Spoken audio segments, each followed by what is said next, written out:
প্রিয় দর্শক, আসসালামু আলাইকুম। ডাক্তার মাসুদ বলছি।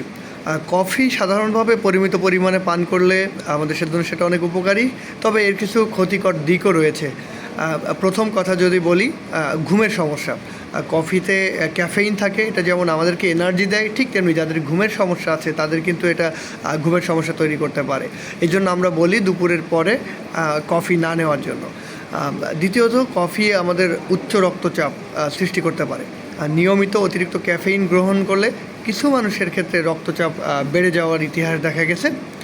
থার্ড নাম্বারে যদি বলি, এটা পালপিটেশন করতে পারে, অর্থাৎ আমাদের হার্ট রেট বা আমাদের পালস যেটা আছে এটাকে বাড়ায় দিতে পারে।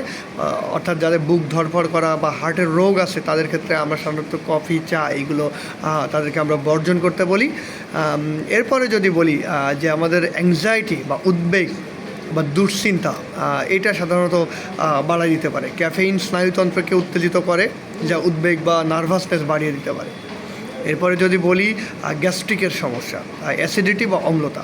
কফি পাকস্থলিতে অ্যাসিড মিশ্রণ বাড়ায়, যেটা অম্লতা সৃষ্টি করতে পারে, অম্লতা সৃষ্টি করে এবং আলটিমেটলি সেটা কিন্তু পেপটিক আলসার ডিজিজ তৈরি করে দিতে পারে। এরপর হচ্ছে চা কফি খেতে খেতে একটা আসক্তিতে পরিণত হতে পারে। সো কফির প্রতি আসক্তিটাও বা নির্ভরতা বা এটা তৈরি হয়ে যেতে পারে। এবং যদি হঠাৎ করে কফি গ্রহণ করা বন্ধ করে দেওয়া হয় তাহলে এটা মাথা ব্যথা, মেজাজ খারাপ হওয়া বা ক্লান্তি দেখা দেওয়া, এই ধরনের লক্ষণ কিন্তু দেখা দিতে পারে।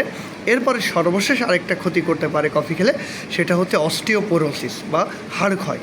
অতিরিক্ত ক্যাফেইন ক্যালসিয়াম শোষণে ব্যাঘাত ঘটাতে পারে, এবং আপনারা জানেন আমাদের হাড়ের গঠনের ক্ষেত্রে ক্যালসিয়াম অত্যন্ত গুরুত্বপূর্ণ। তাই ক্যালসিয়াম শোষণের ঘাটতিজনিত কারণে কিন্তু অস্টিওপোরোসিস হতে পারে। যদি আপনি প্রতিদিন 1 থেকে 2 কাপ কফি খান তাহলে সাধারণত তেমন কোনো ক্ষতি হয় না, বরঞ্চ উপকারী হয়। তবে যারা উচ্চ রক্তচাপ, হৃদরোগ বা গ্যাস্ট্রিকের সমস্যায় ভুগছেন তাদের ক্ষেত্রে সাধারণত কফি পান করার ক্ষেত্রে আরও বেশি সতর্ক হওয়া উচিত। ধন্যবাদ সবাইকে।